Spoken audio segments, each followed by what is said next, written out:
Hey everyone, and welcome to another edition of the Final Down NFL podcast, where you get none of the scandals that you get down at Fox. We're here to talk about the NFL, and boys, how's it going? You don't know that for sure. Finn's not here again this week. Oh, So where's he gone now? I've heard a Dear rumor me. he's talking to his It's solicitor. it's almost like he's in hiding, witness Apparent, protection. We keep those scandals hidden well down. well, apparently Jim offered here. I'm not even going to No, go come there. on. Not Come going to go there. on. Week 18 is over, boys. We're here to talk back now about what happened in Week 18. And what normally would happen is I would do a review of all the games, but I'm not feeling very well. Not been feeling well for about a week. And I'm not going to do a proper game review because half these teams weren't even trying anyway. So rather, what I thought I would do is focus on the team that now has their season done. And once again, coming so close to being last and least, it's the Cleveland Browns.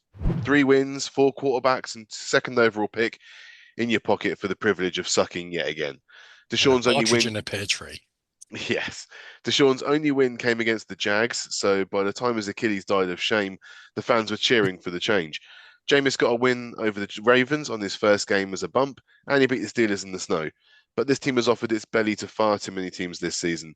They've just fired offensive coordinator Ken Dorsey and the O-line coach, but both Kevin Stefanski and GM Andrew Berry seem to be safe.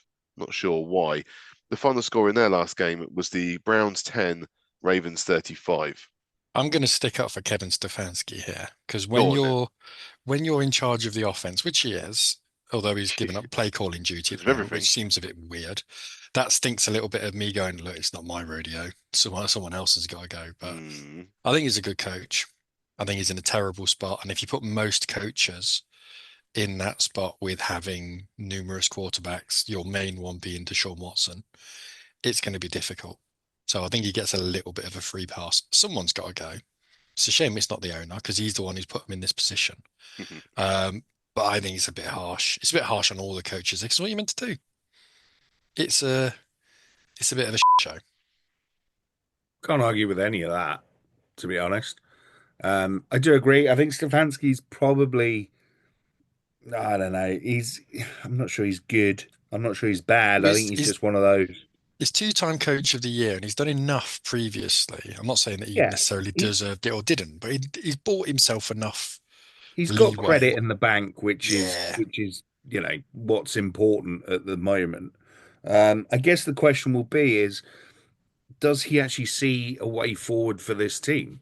Mm. Because, while you've still got Derek there sucking up all the money, I just don't see how they can move forward. So yeah, the Browns are they're a bit of a conundrum wrapped in an enigma, wrapped in a question, really, aren't they? That's my But line. well, yeah, If I'm Kevin Stefanski, I'm walking away.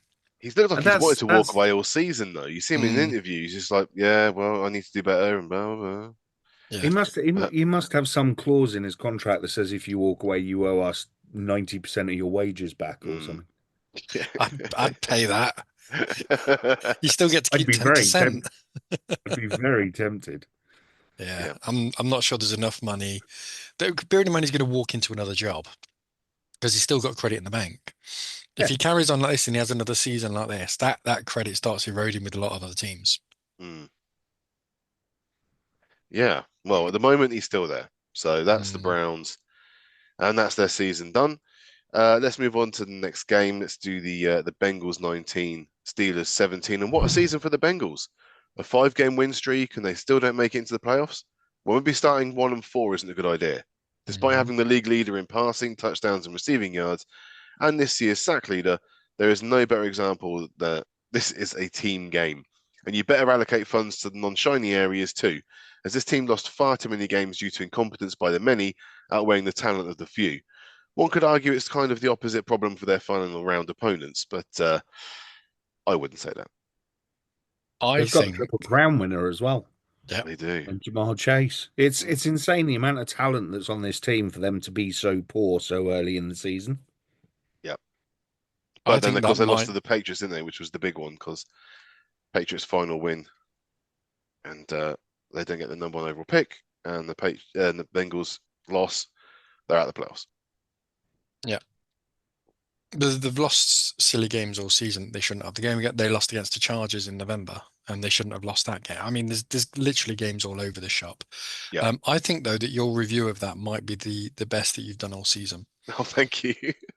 in basically saying, look, this team. How do you not qualify for the playoffs when you've got Joe Burrow? Joe Burrow, who, by the way, has had his most healthy season in Mm, what feels like a long time. You've got, as you say, the leading sack rusher. They've ploughed a humongous amount of money into that offensive line. Defensive lines had money spent on it as well. This should not be a bad team. How Zach Taylor's still got a job is beyond me. I just don't know. But there we go. It's the most Bengalsy Bengal thing to do, to keep hold of incompetence when you know it's standing in front of you. hmm Stupid thing is, I still persist that, I mean, he won't win it, but Burrow should be in that MVP conversation. He really should. I mean, the fact that everything around him has capitulated and he's managed to drag that team even close to getting to the playoffs, Yeah, it, but at the same it's amazing. time, there's been instances where he's created problems on offense because he's so desperate to try and force it through. He's then, accepted and forced a sack, for example, which then kills any drive and things like it. Yeah, but that's But the problem when you've got when you're quarterbacking a team that you know defensively is not yeah, stopping anybody. You have to force things. You yeah, have to get points on the board. You look. I mean, he got that record earlier in the season, didn't he? Of only two quarterbacks in NFL history to have thrown for like 400 yards and four touchdowns in two games, Yeah. and they were both him. Yeah, yeah. Yeah. it's like, he's almost a one man band along with Jamar Chase, and yeah, Henriksen to a point on the defense. But yeah, I think the coaching staff have an awful lot to um, be thankful for that they still have jobs. Put it that way, Yeah. The, because I certainly wouldn't have been as patient with that coaching staff as the Bengals appear to be being. There was a podcast I was flicking through and listening to. It's one of the ones on YouTube, and one of the guys on there was a Bengals fan. Mostly, I'll be honest, I was listening to it because there was a guy on who, at the beginning of the season, said Bo Nix is useless and absolutely rubbish, and they were doing a season review, and I wanted to So listen to all the other That guys. that's why Jim. then. No, That it Jim wasn't. It moonlighting on should have another been. It podcast. should have been. But that's the reason I was listening to it anyway. It was thoroughly entertaining. Everyone else was basically torching him.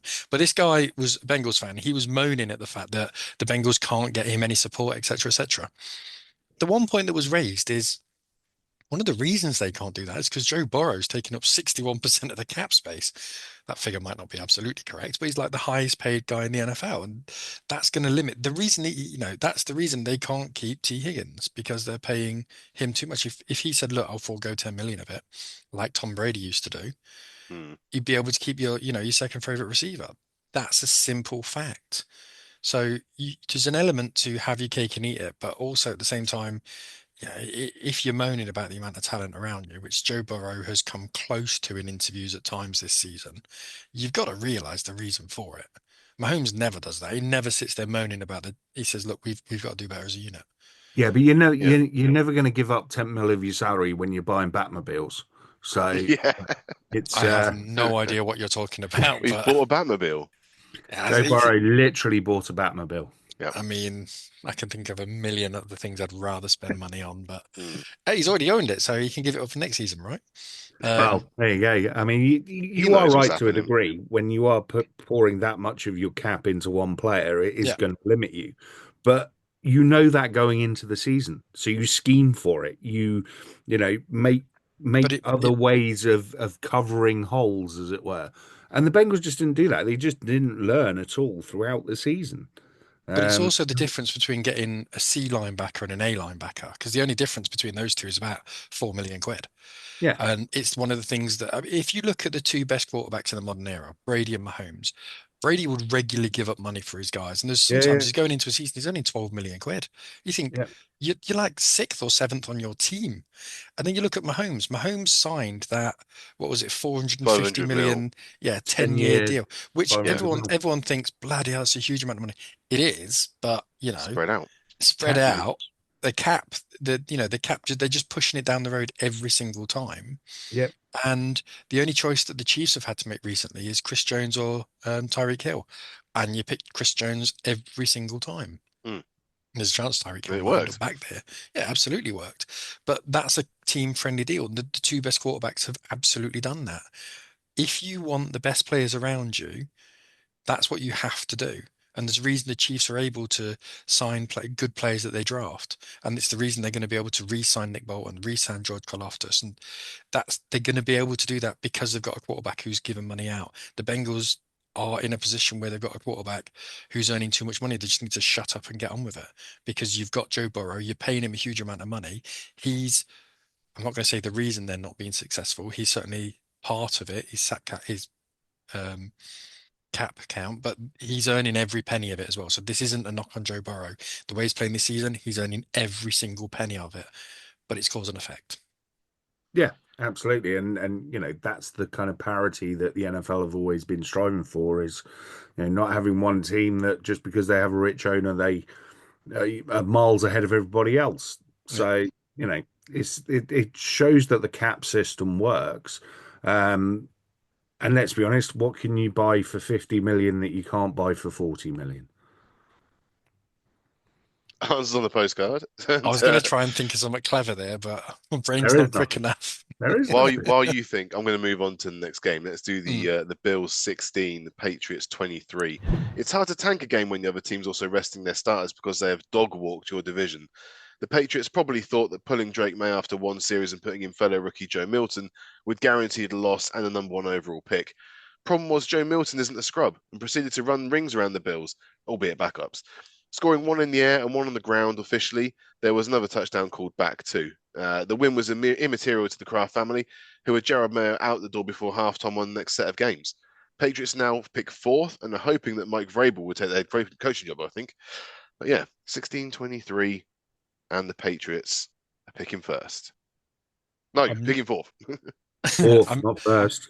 They I'm should have very been happy. picking first. This should have been. I mean, you should have been, but if you'd have done it right. No, we were never in a position to pick first. Oh, I think you were. No, we weren't. Giants were always a game ahead of us.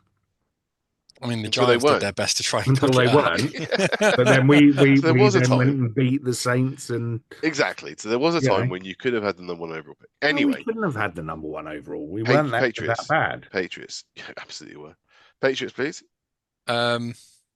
I feel a bit sorry for Jared Mayo, if I'm honest. I get he's a defensive guy and the defense has been crap, but you're in a If position. he kept his gob shut, he'd still have a job. Yeah, It's as simple as that. It If he hadn't is. gone sticking his foot in his gob every 10 minutes with the media, and just stayed silent, he would have been absolutely fine. They would have kept him on at least for another season. Because the Patriots aren't stupid. They know this is a rebuild. They know this isn't Mayo's fault. But at the end of the day, if he keeps saying one thing in front of the press and doing something completely different, that just raises questions with everybody else in the team and the camp. So, I think they've done it more as a PR exercise in that they don't want any more bad PR rather than actually looking at his coaching skills. You can remember he's a first-time head coach. He was still a player up until what 4 years ago. Yeah. So it's not like he's learned his way through the system, etc., etc. And to go in somewhere like the Patriots, where even though it's been a few years, expectations are still sky high there. No one's expecting them to be 2, 3, 4 win team. I disagree. I think the I think common they were hoping for consensus. 7. I think it's Pre-season, they were hoping for changed 7. now. But if you go back over the last couple of years, until Yeah, this but what they've done season, over no the one's past couple of expected years it. is So, irrelevant. He's not yeah, been so head what- coach for the past couple of years. Yeah. So what I'm saying is with Mayo being the heir apparent, it was always going to be a hard reset this year. Mm. So getting rid of him after one season, when you know it's a hard reset anyway, and you're rebuilding, doesn't make any sense. Apart from the fact that he keeps sticking his foot in it and dragging the club name through the mud, as it were. Not that I mind that, but Yeah, but the Patriots have done a good enough job of that recently. I mean, think not too long ago, they picked up a first-round quarterback who had a pretty good rookie season, and then completely screwed him over. No. Mac Matt Jones Jones. completely screwed him over by giving him two offensive coordinators, one of which was a special teams guru, and the other one was a defensive team, the defensive side of the ball. Hmm. I mean, what are Hmm. you doing? What are we doing here? You know? So it's the Patriots are not an organization that you can look at with parity and go, this is how you do it.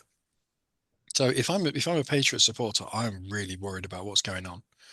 But I think they need someone who can come in, and they need a new GM as well. They need a proper GM who's going to will power and actually hold people to responsibility. Because at the moment, the fella that they've got, I can't remember what his name is. Matt Groh. No, there's another fellow, Wolf or something.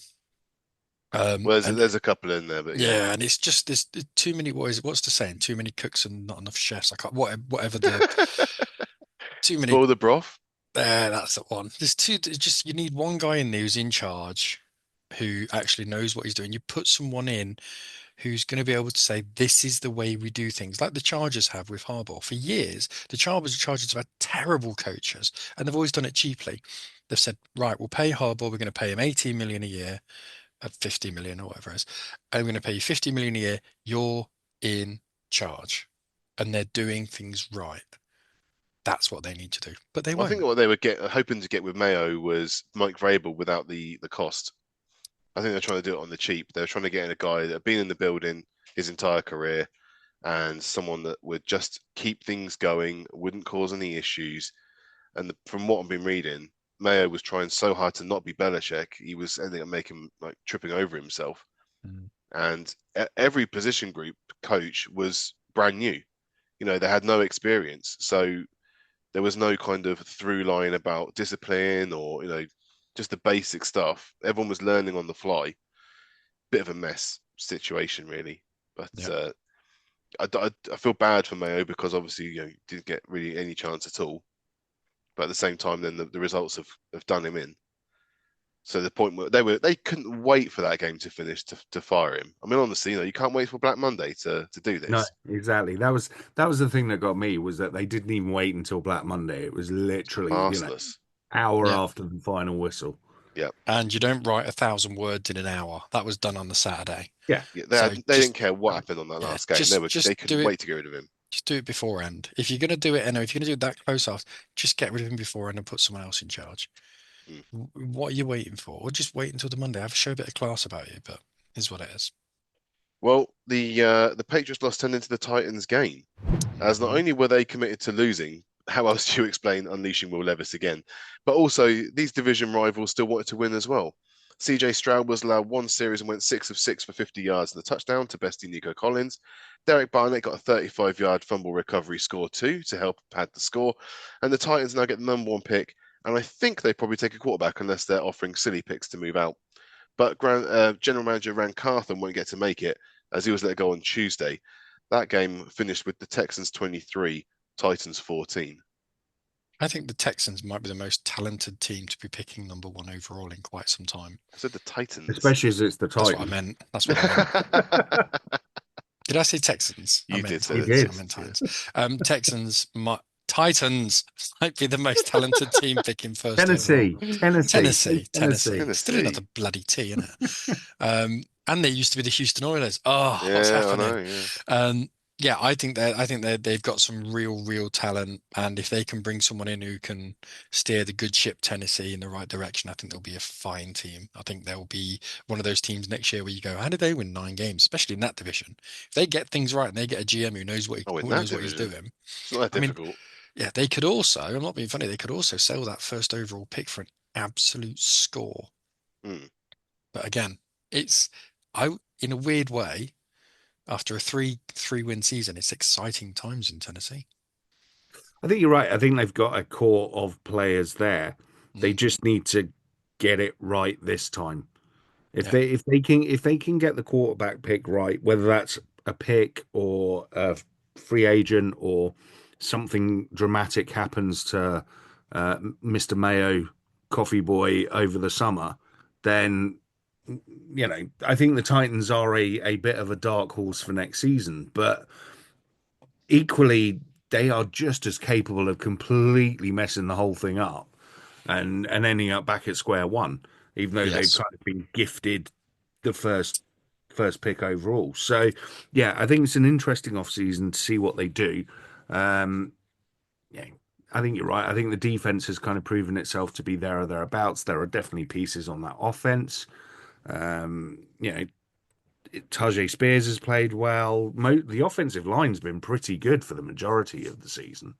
It's just, they've had real issues being able to throw the ball, and the receivers are not, top notch. So, yeah, interesting off season for Tennessee, but I don't think they'll be too quick to give away their number one pick. I think there could be a lot of shenanigans and holding on to it and seeing how much, like you said, Dave, how much they can get for it before they make any decisions at all. I agree. I agree I entirely. think they're in one of those positions where they could take Cam Ward, for example, number one overall, and sit him for at least a year. Because you can get away with Levis for a year. Yeah, I Well, I was agree. thinking Rudolph, mate, rather than Levis. Oh, 'Cause I Rudolph as can't well. Yeah, I stand hadn't Will thought about Levis, Rudolph. but Mason Rudolph's a much better backup quarterback. I would keep Rudolph, start him for the next year, and train up Cam Ward to give myself a chance of having a franchise quarterback, because they do not have one at the moment. You're not married to Will Levis. He was a third round pick. Yeah. So Something like that.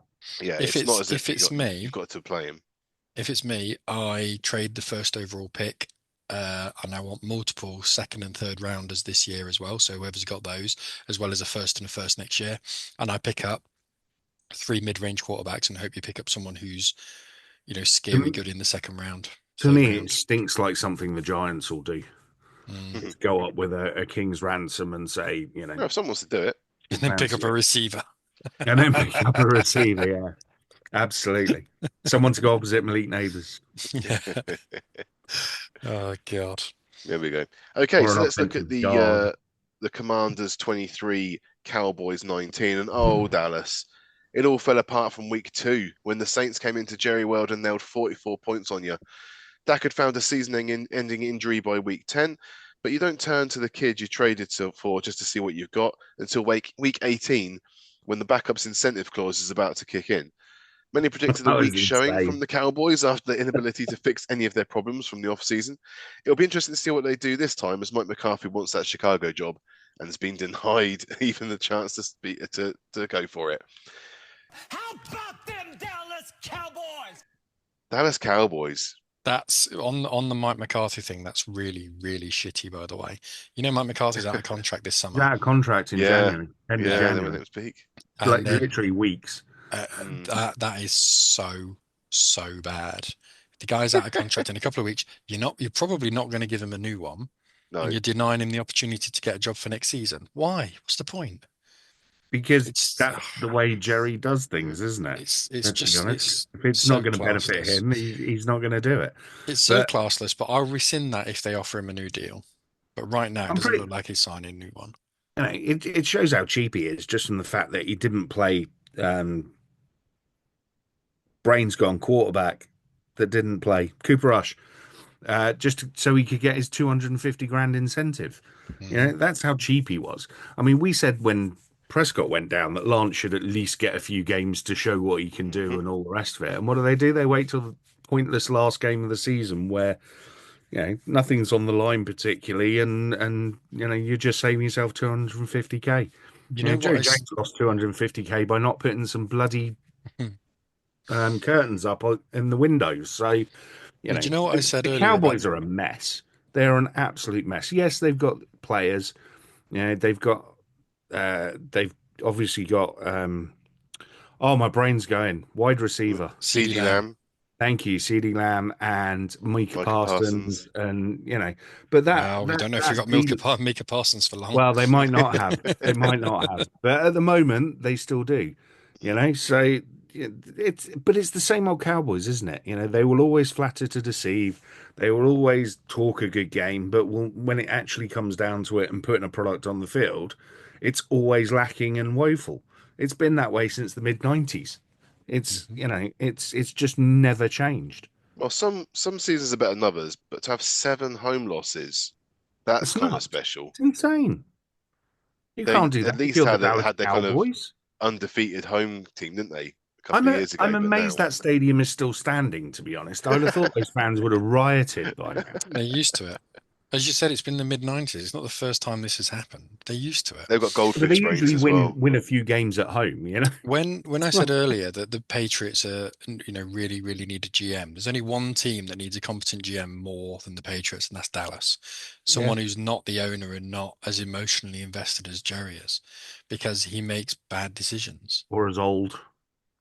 I mean, glass I houses. mean, you've there, seen how mate. often I forget people's names. Can you imagine him doing it on draft night? Good God.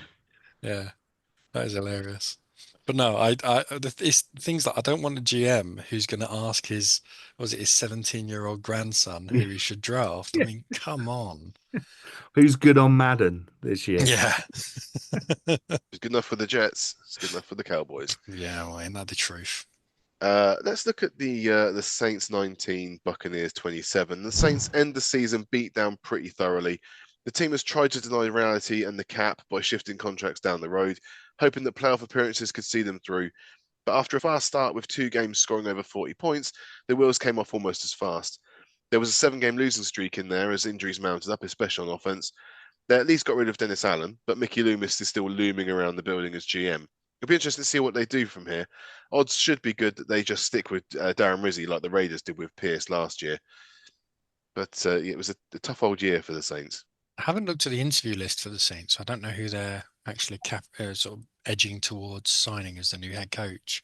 That's what But, I was kind of going to say was I don't really know of anyone that's crawling out the woodwork as you would say would be a good fit for the Saints, especially they've kind of got this hodgepodge team, haven't they, of a few vets, a few youngsters, and a few kind of offcasts from everywhere else. Mm-hmm.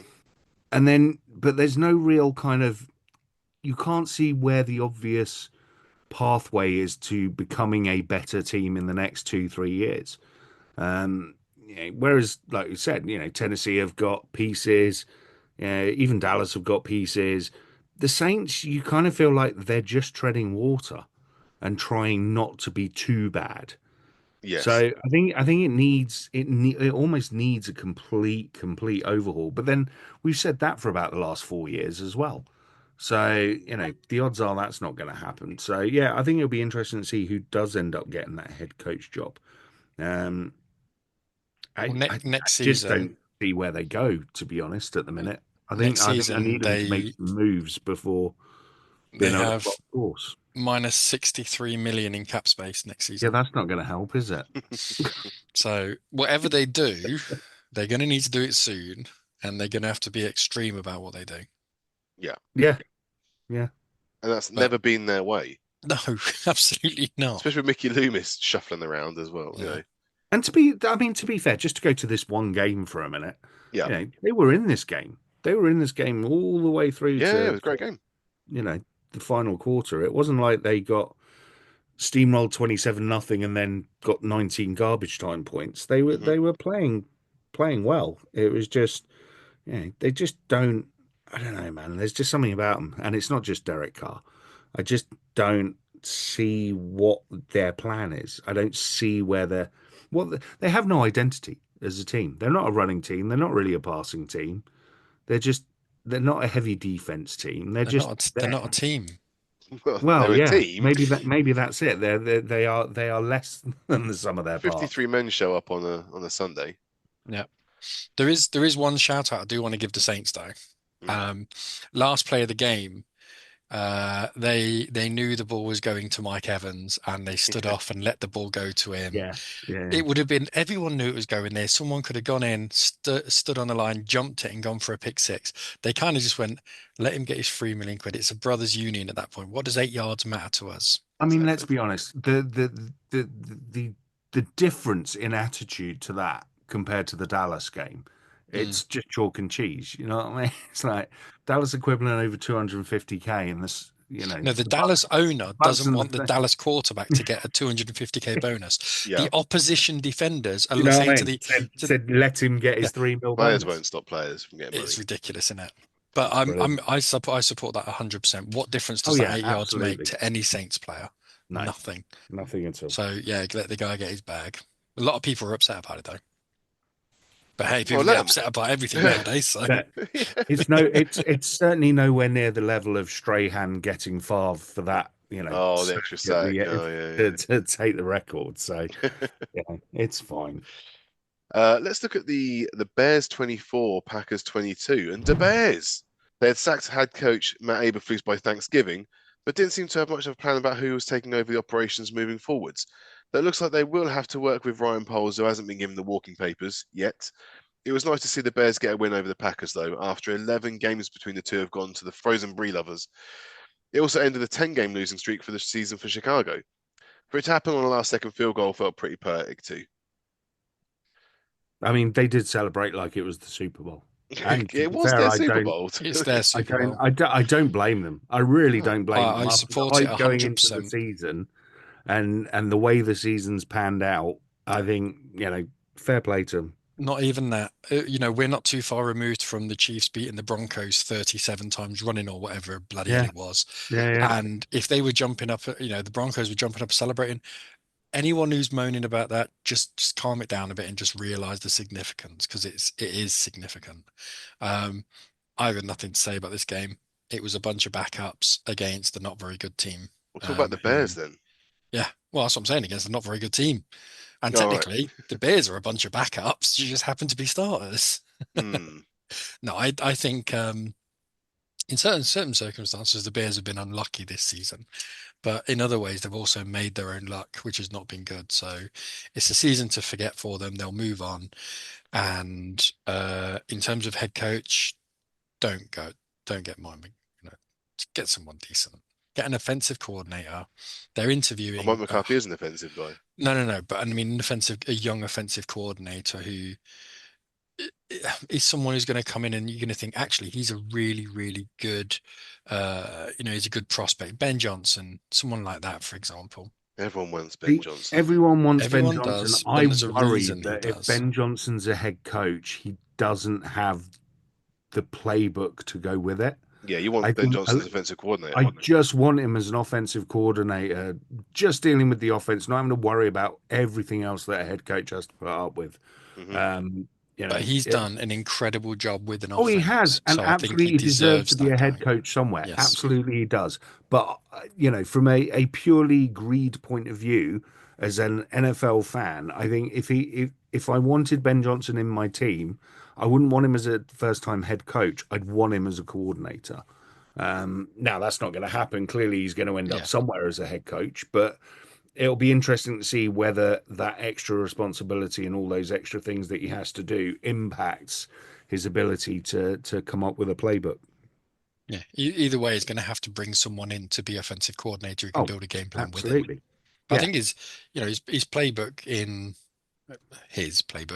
the playbook that he's using at the Lions at the moment is fairly wide ranging. It's magnificent. It's so an amazing offensive he's playbook. already going to be able to bring a lot of that experience with him. I mean, it helps with the talent he's got, obviously. And, let's say, for example, the Bears don't necessarily have all those pieces, but, Caleb's shown in flashes. Rome Odunze's shown little bits here and there. They do desperately need a running back. The flare parts they've got sorted. I won't worry about that too much. It's the lines. They've Shore got up to the get lines. those lines shored up. That's where everything stems from for them. So especially the Lions playbook. That all stems from the quarterback having time to be able to throw the ball. And we've said it all season long. The Lions have the best offensive line. So if that's Johnson sitting there and going, I want this guy, this guy, this guy, and this guy, then yes, great, get him in, because he's going to tell you exactly who you need to be able to shore that up. But I just worry if it's more the scouting team at the Lions rather than Johnson that's doing that side of it, then he could end up getting a bit unstuck within the. Then that's fine. All you do is head down the corridor and say to the Lions team, right, lads, who are you liking on the offensive line? And just stick your iPhone on record and go over to Chicago and just nick them, because you'll be picking ahead of the Lions. I can guarantee you that much. A little bit. The Bears are picking way down at 10 in this draft now. Yeah. So it was looking pretty ropey at one point. They've got at least a few wins in there. It still is. They expected better than 5. I mean, some networks had them at sort of 12 and 13 and stuff, which was, for me, was ridiculous. But well, that's that Hard Knocks bounce, isn't it? Everyone watches Hard Knocks, gets really yeah. and then I gives them haven't- an extra 5 wins just for the hell of it. I haven't watched an episode of Hard Knocks since the Raiders one. I watched the second episode of the You Raiders haven't one, missed much, to the be knock honest. The on Raiders wood, one was and probably that the was last one that was really entertaining, just for you. because you had Antonio Brown being a complete dickhead, Yeah, that's true. Trying to fight his GM. freeze his Yeah. feet off, and you Yeah. know, all the rest of it. Okay, let's move on then to the Giants 13, Eagles 20. The Giants were spared the blushes of seeing their ex-best player come back and lay 100 rushing yards on them. They were playing against the third-string quarterback for Philly, but there was still no big win for Big Blue. For New York, the damage was done last week when Drew Lock channeled something to beat the Colts. This game felt like the night after regret stage of a night out where you didn't end up in your own bed. Owner John Mara is giving both the head coach and the GM a pass despite the horrific season. For Shane, it might have been that Neighbours produced and ended with 109 receptions, 1,204 yards, and 7 touchdowns. It wouldn't have saved him if I were the owner. Yeah, the Giants. I disagree. This does not feel like one of those nights where you wake up in someone else's bed. This feels like one of those nights where you wake up in your own bed and you it. I've got nothing. no. I've got nothing to offer on this game. It was a third backup against a ranked team. This was saying exact. anything. I even got the score right in this game. If you go back and listen to last week's predictions pod, I even said 20-13. I did have it in the Giants' favor rather than Phillies, but Whoops. You got it completely I wouldn't have wrong. said that then. no, 20-13. It was always going to be a dog of a game and just, you know, not particularly happy. If we go in for that, then I said that the Broncos would beat Miami by 70 points. I No, you mean, that didn't. makes me right then. Why not? No, you didn't. You're not even close. I might Back have in you your don't know box. that. Yeah, don't know mate. that. Look, the Giants have got, you know, they are not a bad football team. They No, need, they're all They right. they are. need a No, they're quarter. not. They're not. They Terrible. desperately need a quarterback. They 3-win desperately team, need a picking quarterback. third. You put a good Trash. quarterback in. You put a good quarterback in there. Not that I think they can get older one, but you put a decent quarterback in there. And I can say this because I won't be proved wrong because they're not going to put a decent quarterback in there. No, no. You stick a decent QB in there, they've got enough pieces around him to easily double, treble their win rate. Easy. It's a 6. They're a 500 team. 9. They're a 500 team. Yeah. They got 3 wins this season. So Yeah. doubling the win rate goes to 6. That's why I changed it halfway through to treble because I realised what I was saying was stupid. I'm not convinced. I think Well, we'll there's see, won't we? it's Because probably I mean, structurally with you can look at the roster and go, well, maybe the defense isn't that quite that bad, and they have got Malik Neighbors and they've got Tyrone Tracy, but they haven't got an O-line and they haven't got a quarterback, and it's more structural. It's like the Bengals and the Browns and the Jets. They've got the running have theme, isn't it? an That teams are issue not putting that's money into higher their line. upstairs. That's Well- the overarching thing we're seeing here. the one thing you That in can the never. NFL, bad teams are not putting money in their lines, and they The should. one thing you can't Yeah. accuse the Giants of not doing is putting money into the offensive line. They tried. absolutely Well, have. That's got true. terrible They put the money scouting. in there; it just hasn't worked. But Yeah, they've put in Evan Neal, who was a first-round pick, Andrew Thomas, who, by the way, is a very good tackle. He's now in Always he's injured though. always injured. They even traded OBJ. I know he's going back a few years, but they traded OBJ for a guard from the Browns. They picked up Shane Lemieux, who now plays for a different team. They've traded for and drafted into that line. It's just everyone they've picked has been crap, Yeah, basically. But it is what it is. But there's also must be more than that. So they picked up Matthew Pert in the 3rd round, I think he was. Yep. And he was terrible. He's went to the Broncos this year. He's been all right. He's done okay. yes. There's something going on. Something It going might on just there. be They're not it getting might the just right be that people. there's so much trash on that offensive line that immediately everyone looks bad and they give up on someone before just saying, okay, let's develop the unit. Mm. Which you'd have thought would be a stable for Brian Daboll, but it turns out You not would- to be. you would. But some of that's down to media pressure as well. When you're in New York, you have to have a good team, and you have to be winning now. It Mm. doesn't, especially with the Giants. Giants have historically had so much success over the years. Even when their teams have been bad, they've been pretty good. So I mean, everyone said it when Eli came in as well. That he was trash quarterback, couldn't get it done, blah blah blah. Jim They still stuck says with that him. now. Yeah, but they stuck with it. Yeah, well, Jim doesn't count. Well, he's does not a he? Hall of always Famer, had a that's thing for for certain. Eli, but It will be. the point is they Shouldn't. did stick with him, and it did come good eventually. Now, I think Dable, he's survived this season. If they don't start next season well, I'm talking less than 500 after sort of 6 games, then he's going to find himself on the hot seat really, really quickly. I disagree. If that I agree. organization gives 100 chances to Daniel Jones, then the only thing that should prevent Brian Daboll from being the head coach is death. Because No. if they're that loyal that they keep on giving him chances, there's nothing going to get Brian Well, no, Daboll out that this is door. the point, isn't it? They've said, right, Daniel Jones must be the problem, not the coaching staff. Well, if next season with the new quarterback, the same problems are happening, then it's the coaching staff. Disagree. They're picking up crap. I don't think it's the coaching. There's only so well you can go. You used to Andy Reid with that team, and it doesn't make a lick of difference. They're still going to be Of course awful. it does. Let's see what Joe Shane can do in this You literally offseason. said at the beginning of this segment that if you stick a decent quarterback in there, they're not a terrible team. Yeah. That's So what I'm if you saying. stick a decent head coach in there and a decent quarterback, then in theory, I this agree. should work. So if you've got a decent coaching staff, if Dable's a decent head coach and you give him a decent quarterback, this team should Yes. move forward next year. But that we're talking about different things. That's dependent on them getting a decent quarterback. They get a decent quarterback, Yeah. I think they'll be fine. If they don't and they pick up Dross again, then you could stick in Andy Reid and it wouldn't make a lick of difference. We'll see. We'll see what happens. I think But, we're saying the it same thing. depends who Just they get approach picked up. we're Yeah. both approaching it backwards. Okay, let's move on to the Chargers 34, Raiders 20. And the Raiders season's over without making the playoffs, or being in the top Oh. three of their division, or keeping their head coach for more than the full season. There was a 10-game losing streak in the middle, bookended by 2 wins on either side. At least they have a good tight end now, though, right? Yeah. Yeah.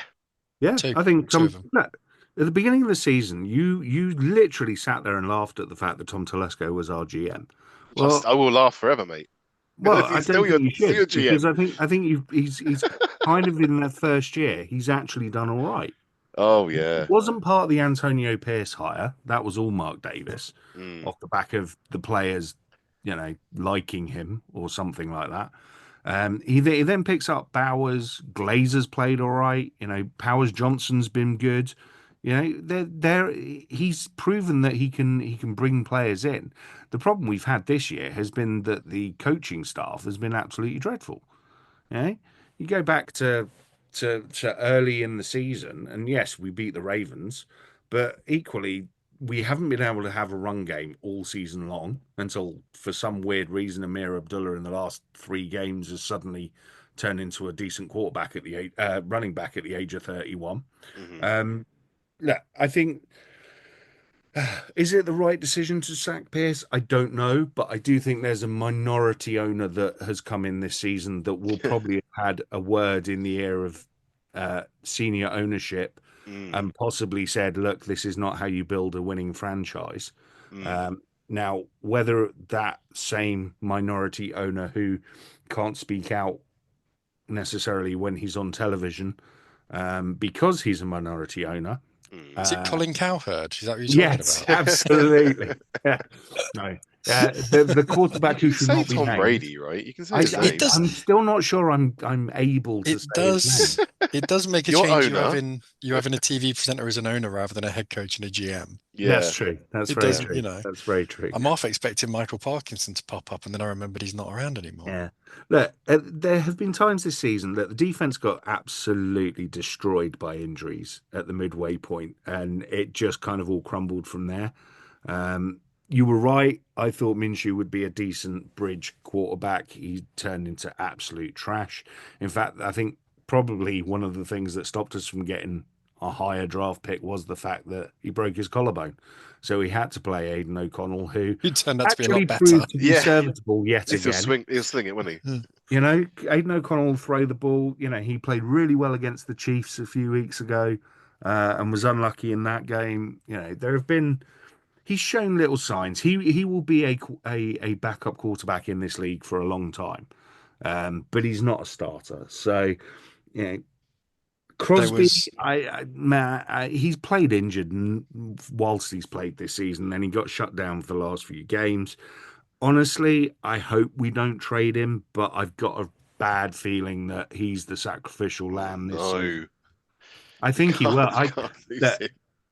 No, we can't. We absolutely cannot lose him. But I think if you're going to let Brady rebuild everything from the ground up, you let Brady rebuild everything from the ground up.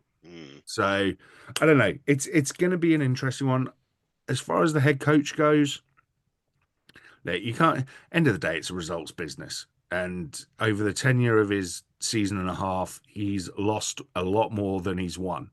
So regardless of whether the players like him or respect him or that he's one of the boys, it's not good enough. And we've been here far too many times before to actually keep him on and give him another season that ends up wasted. So, I just don't understand it. I don't understand how, with Antonio Pierce as your head coach, Gardner Minshew as your quarterback, and Luke Getsy as offensive coordinator, you lost so many games. I don't well, get it. no, clearly, but it should have been a foregone conclusion that we make the playoffs. Clearly, Yeah. that outfit. But it is what it is. You start the season, you play the games, you end up where you end up. If I may just Thank- very briefly defend myself against Tom Telesco and the amazing job he's No, done you as can't. Raiders Fuck GM. you.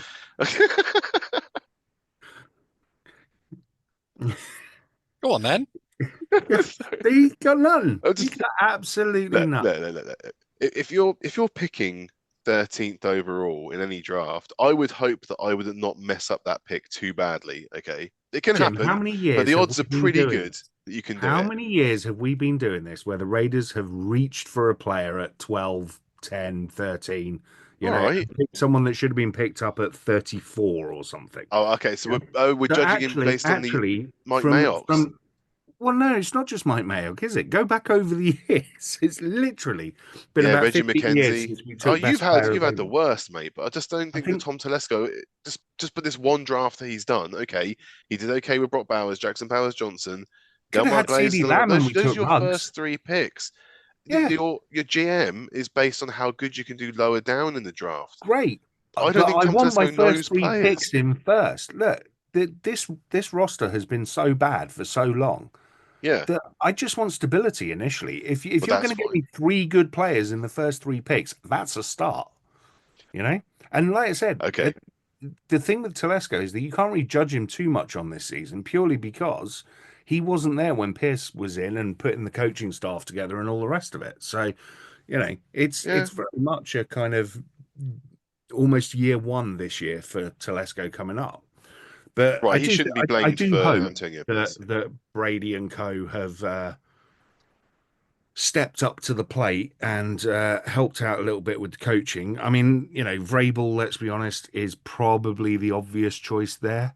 I don't know how much of a relationship him and Brady have, but he was a good, solid coach in Tennessee.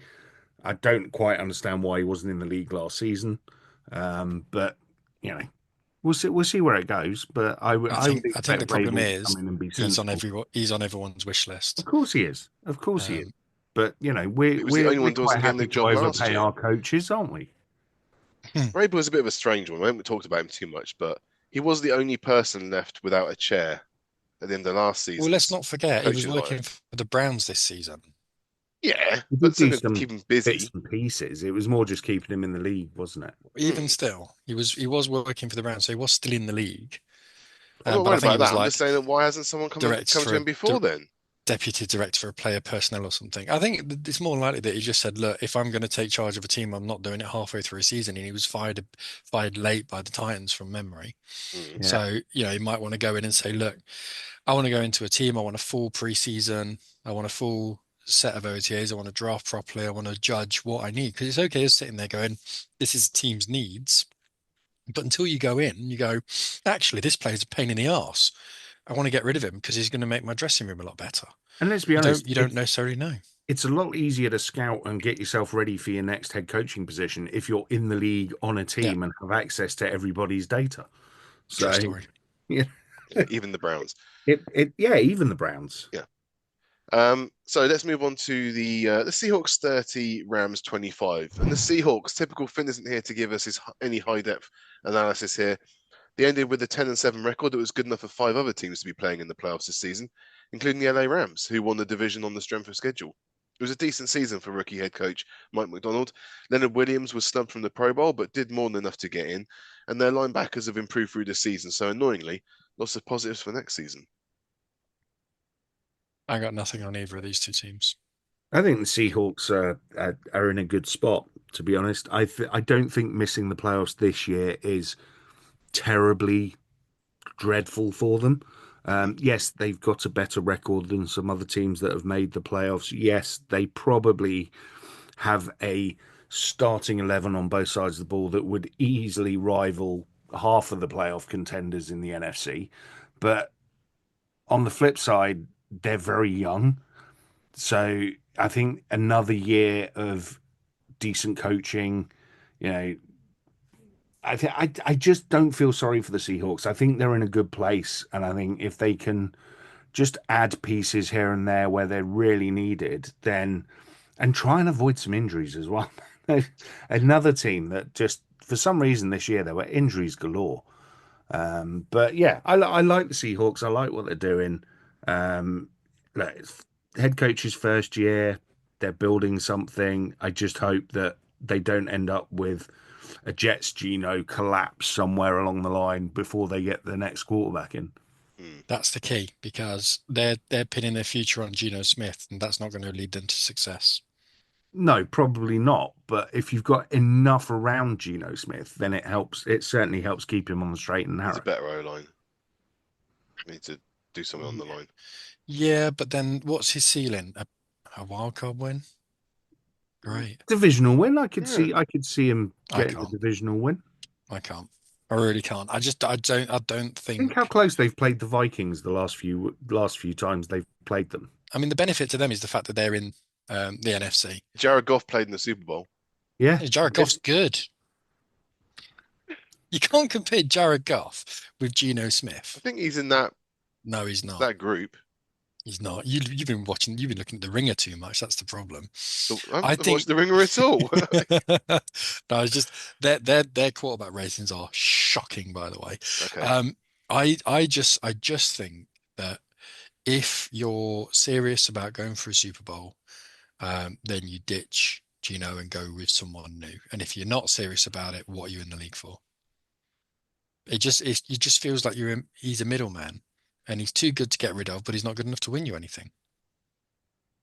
James Beattie. James Beattie. Yeah, no. too good for the championship. Not No. good enough for the Premier League. No. Jermaine Beckford. Oh my God. No, Too good for no League more One, football not good enough for the analogies. championship. All right, we're going to move on. Let's do the Panthers and Falcons. Panthers won their last game in overtime 44-38 over the Falcons. And what a season for both these teams. The Panthers wobbled early, dumped Bryce Young after just one game for Andy Dalton, before giving him another chance when he took over. And it started to look like the Heisman winner he was at Alabama. The Panthers are now picking 8th and have already confirmed Bryce as the starter for next season. The Falcons were hoping that Kirk Cousins would give them a push into the playoffs. The Achilles injury or just something missing mentally has seen the Falcons not get the quarterback they paid a lot of money for, but they do seem to have the quarterback they drafted 8th. So that's quite nice. Yeah, I think their future is set in purgatory based on what Michael Penix says. It doesn't matter what happens with Kirk Cousins. It's irrelevant. If you swallow the cap money, it doesn't matter. Do you know why? Because you've got Michael Penix and you're not paying him much. It's one of the reasons the Broncos can swallow that Russell Wilson money because we've got Bo Nix and we're not paying him anything. If you have to then go out in free agency and get someone, then it matters, but they don't. So it's fine. The one thing that I do want to say is a little bit of, I think it's Schadenfreude, where you laugh at other people's misfortune.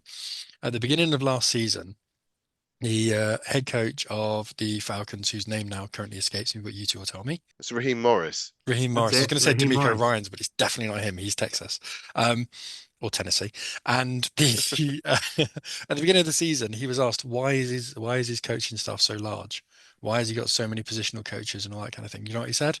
Because we're going to be good, and people are going to be offering those guys jobs, and we want to get replacements in straight away. It's like you utter douche. I'm glad you failed. Only for one season. To be fair, I did pick him as my coach of the You season did, yeah. at the start of the season. I thought you bought- meant this week. I was going to say what? No. I bought into him. I bought into the Falcons as soon as they got Cousins because Yeah, I me saw too. what that offense could be. The problem was I didn't realize Cousins was going to fall off a cliff the way he has. The offense has looked so much better under Penix. It's almost unbelievable. And anyone, if you go back to our draft the fact that we were laughing at the fact that the Falcons took Penix at 8, shows what we knew. But I don't know, man. It's been a weird season for both these teams, to be honest.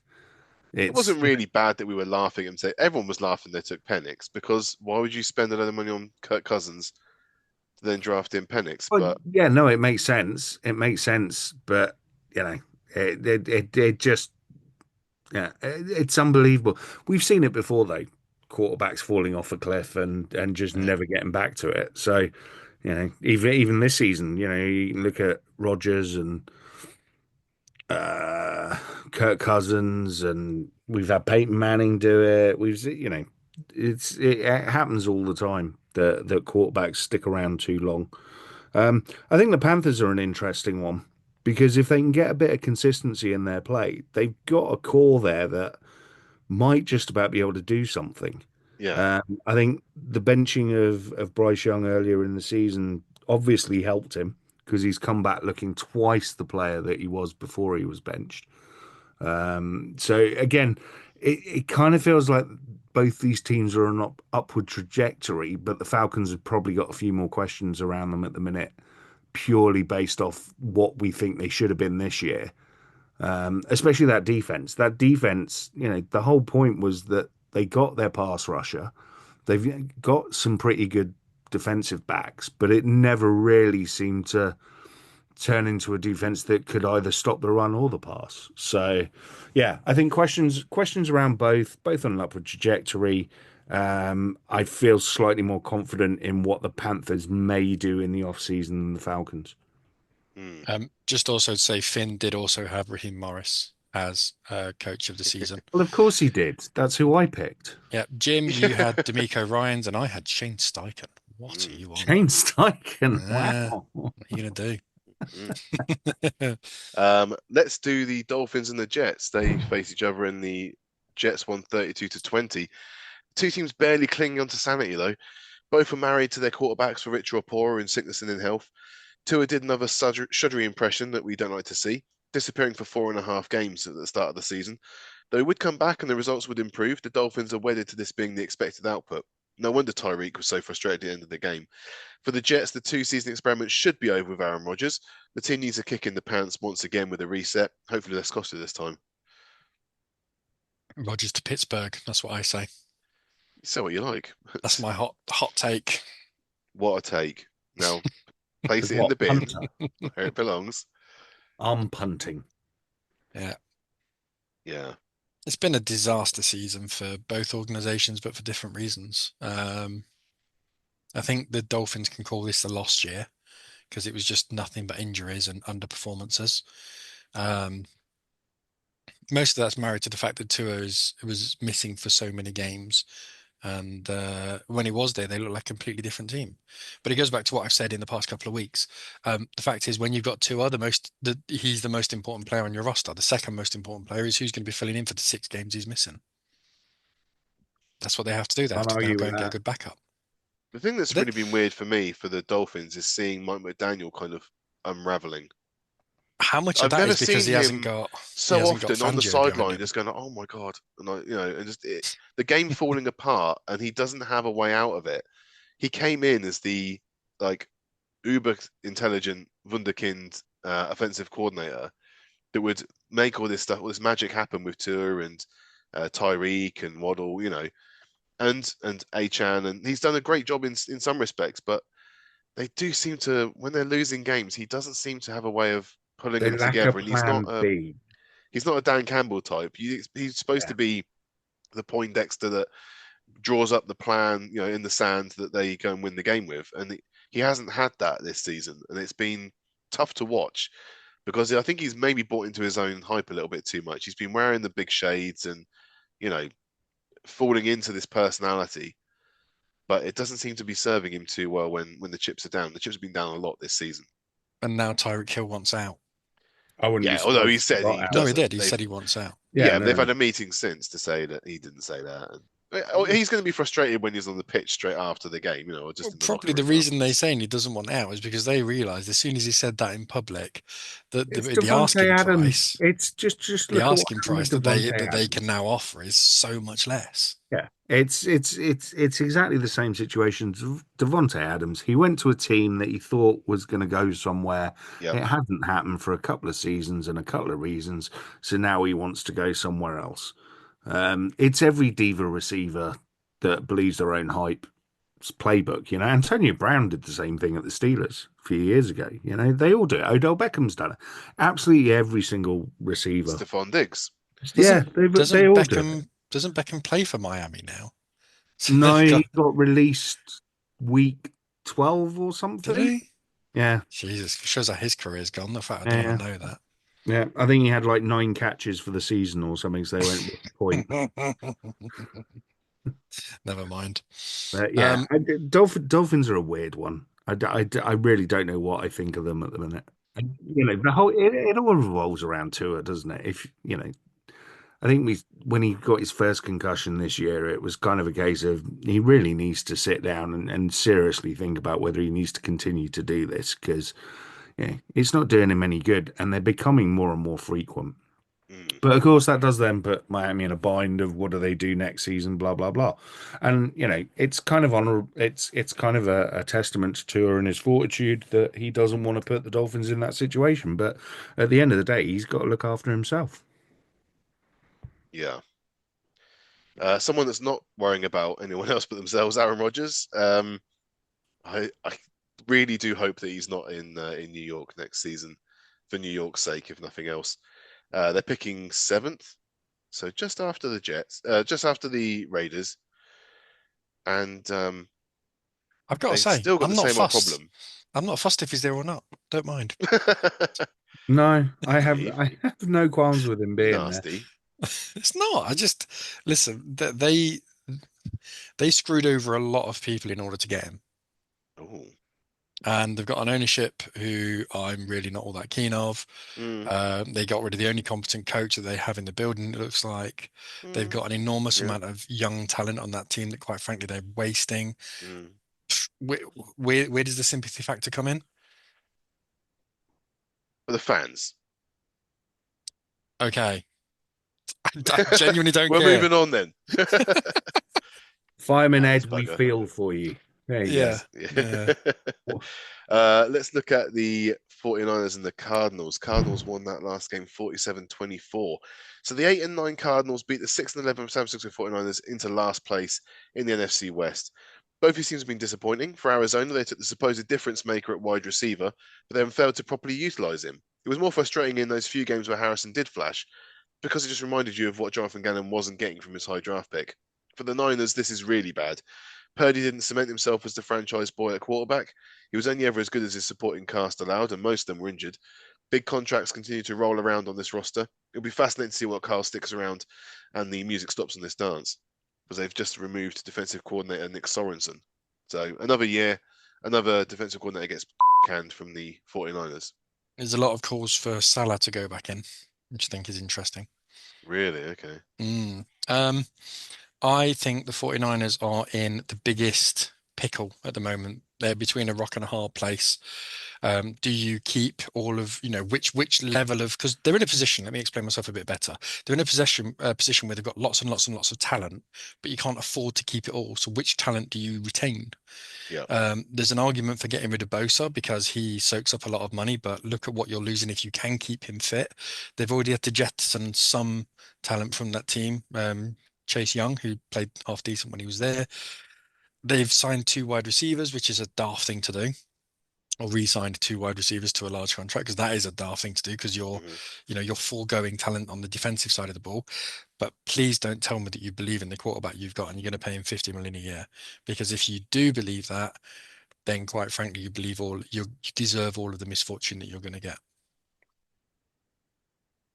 I don't really know what the 49ers can do from here, to be honest. I think you're right. I think they can't pay Purdy. It would be folly to do such a thing. They've shot themselves in the foot with the Ayuk deal.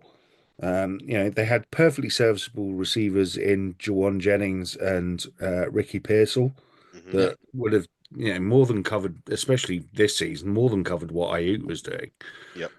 Even before this season, I didn't look at Ayuk as a, top 10 standout wide receiver that you have to pay. I And don't yet look the at Ayuk 49ers did. So I don't look at him as a number one. I don't think he goes to any team and he's I a don't number think one. he's a He's not a number number one. one at 49ers. No, I don't think he's particularly a number one. I just don't think he's as good as he thinks he is.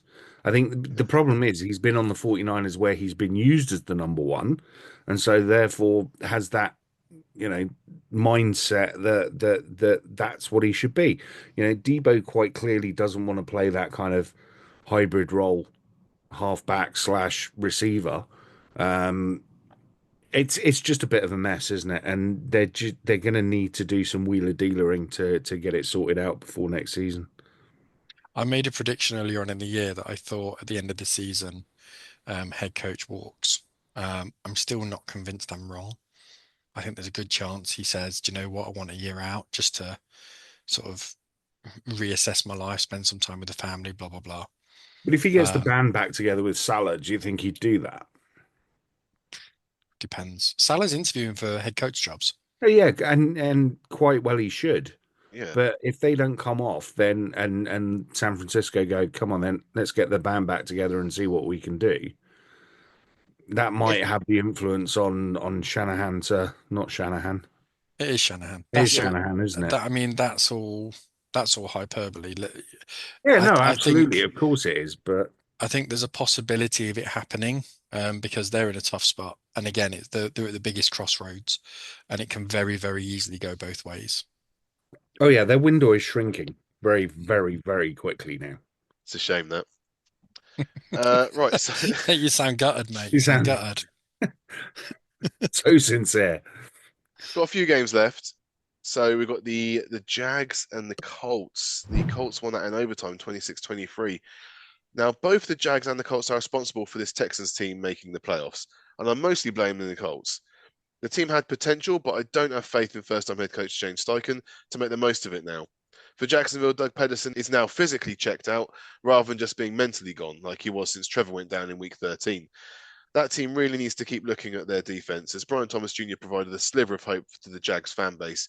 Steichen and general manager Chris Ballard have already survived in Indy, but defensive coordinator Gus Bradley took the fall in Jacksonville. I don't think there's anything wrong with Shane Steichen. I do as a head coach now. I loved him as an defensive coordinator for the Eagles, but some jobs are just too big for you. And he hasn't done well in his now 2 seasons as a head coach.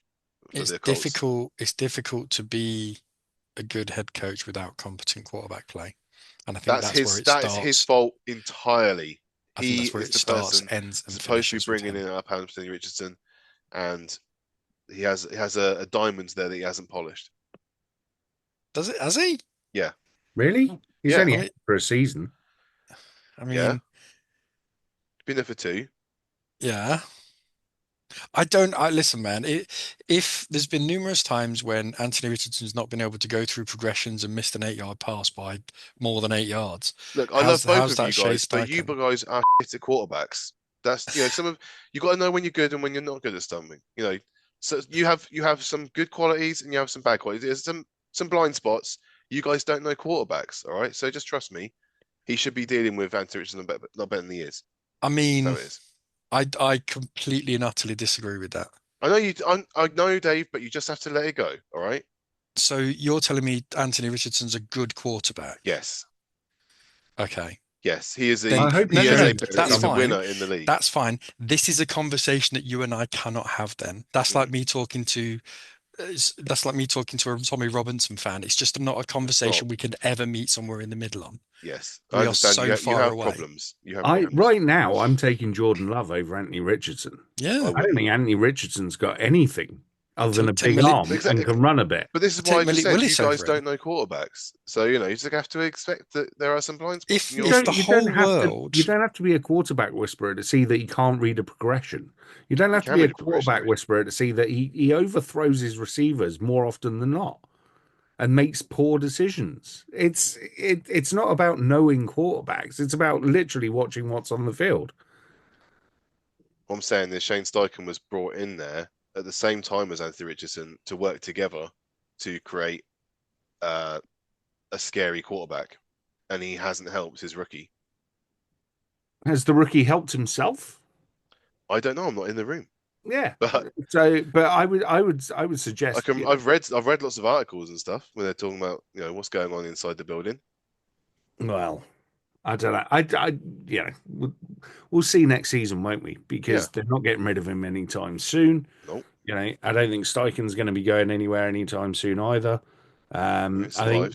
we'll have a much better idea on the Colts next season. It doesn't help that Richardson doesn't have, let's say, tier one receivers to throw at. Alec Pierce is fine. He's decent. It doesn't help that Jonathan Taylor's only showed up in fits and spurts this year. The offensive line hasn't been great. The defense has played all right on occasion, but generally has been average. There's a lot of work to do for the Colts. I think we'll have a better idea on them next year. I think the Jags, it kind of feels like they almost need to blow it up and start again, bar Brian Thomas Jr. Because really, they've shown nothing this season. I don't quite know how they've managed to win a game, to be honest. Well, they looked all right in the Wembley game. That was a long time ago. Was that against the Bears? No, they it was lost the to the Patriots. Bears. Lost to the Bears at Tottenham, didn't they? I'm talking about the Patriots game. Oh, yes. But that's the Patriots, man. They've got even less about them than theirs did. So, yeah. Jacksonville's a bit more of a mess, I think, to be honest. Well, yeah. But then difficult to know with Trevor, isn't it? Whether he's just regressing. That's or it. whether we're going to see that kind of. It's difficult for flash us to know of because we awesomeness. don't know. We don't know quarterbacks. quarterbacks, so Difficult. No, to I know. All right, you want to play it that way? All right, we're going to move on. Kansas City 0, Broncos 38. Amazingly, we don't have a team in this game that hasn't made it to the playoffs, but pretty much only because the red team rolled over for the orange team. So we'll be hold off any talking any more about these teams for now, I guess. And then also we've got the Vikings 9, Lions 31. Another So game we just gloss over that game entirely. Well, everyone else did. Another game with two playoff teams. That was supposedly to be a titanic struggle between the are two we the same powers as everyone else? for the number one overall seed. I guess so. Turns out only the Lions knew what they were doing, especially Jahmyr Gibbs, who had 4 total touchdowns in this one. The Vikings now have to take the tough route to the final. The Lions get to put their feet up. 31-9. Those just were 2 games where all 4 teams have made the playoffs. So it's the only reason, Dave. Sam Darnold. We had bad Sam Darnold again in that game. We did. Bad Sam Darnold put his head up. Sam. Yeah, I hope he gets it sorted by next week. But very inaccurate. Couldn't really read the defense at all. In fact, the Vikings just didn't play very well. It was almost like it was too much pressure for them. And Jahmyr Gibbs, let's be honest, he's an absolute stud. And ever since Montgomery's gone down, he's been better than that. Just to give the Broncos a few flowers, Bo Nix looked all right. As someone that I was completely denigrating at the start of the season, I'll give him enough dues that he's done pretty well. He's certainly better than that. Who was that one Tim Tebow that you had? You know what I mean? So that was ever such a long time ago. Yeah, but he made the playoffs and he won you a game against the Steelers in the playoffs. So Bo Nix hasn't won a playoff game yet, so let's calm down. No, he's got them there. He's got them there. Yeah. I've got no idea how that game happened. Because you blinked and it was like 14-0 in the first quarter. Well, it's when you're playing guys you've pulled off the street and just stick them in a uniform, you give it away. I mean, obviously there's been all the hoo-ha from the Bengals about the Chiefs shouldn't have been allowed to do it. Well, sorry, but that's the joys of winning your division and winning with games to spare is that you get to rest players.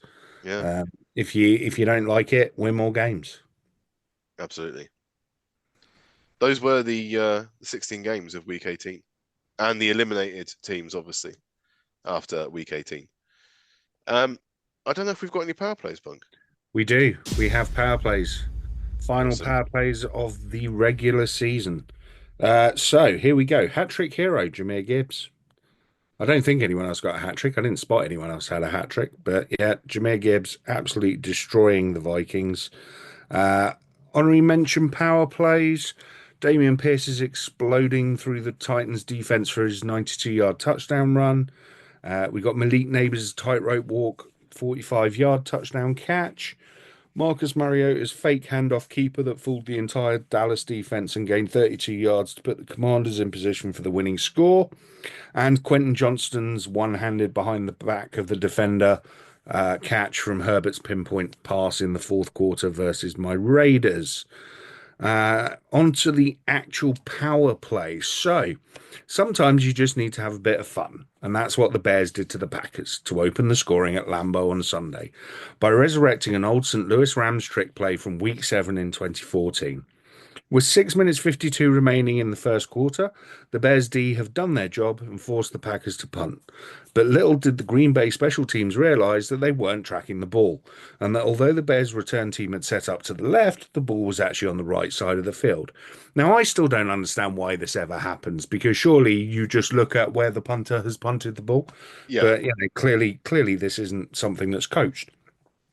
When you're running at full power and the ball's over your head, it's very easy to Lose get track of swayed it. by where the bloke in front of you is going. And I can kind of understand it if you're in Dallas because you can't see anything because of the windows. Yeah. But, everywhere else in the league, I kind of think just look at where the punter's leg's pointing even, Why is the punter going to a corner anyway? Well, there you go. But tell them before you do it. So the return team had set up to the left. The ball was actually on the right side of the field, where, of course, Josh Blackwell's just caught the punt and literally casually strolled 94 yards down the sideline to give the Bears their 7-0 lead. I loved it. Loved the fact they'd stolen the play from 10 years ago. I can't remember who the Rams did it to now. I remember the Seahawks did it once. Packers. It was the Seahawks. Yes, Seahawks. Well done. But yeah, fantastic. Love it. Right, next one. 2nd and 5 and a 10-point lead early in the fourth quarter. You want your defense to come up with a stop so you can try and put the game away. Well, when you're playing against Will Levis, you shouldn't worry, as he'll probably help you out. Trying to hand the ball off to Bryce Oliver is clearly a difficult play, so instead they combine to drop the ball at their own 45-yard line. But watch out, instead of jumping on it, here comes big old 95 Derek Barnett, who destroys Oliver away from the ball before scooping it up and heading down the sideline. The big boy gets to the 10-yard line where hilariously 5'11", 200-pound Mason Kinsey thinks he's going to make the tackle and grabs the big man around the waist. To absolutely no one's surprise, Barnett drags the ragdoll the rest of the way to the end zone before flipping in and giving his team an unassailable lead.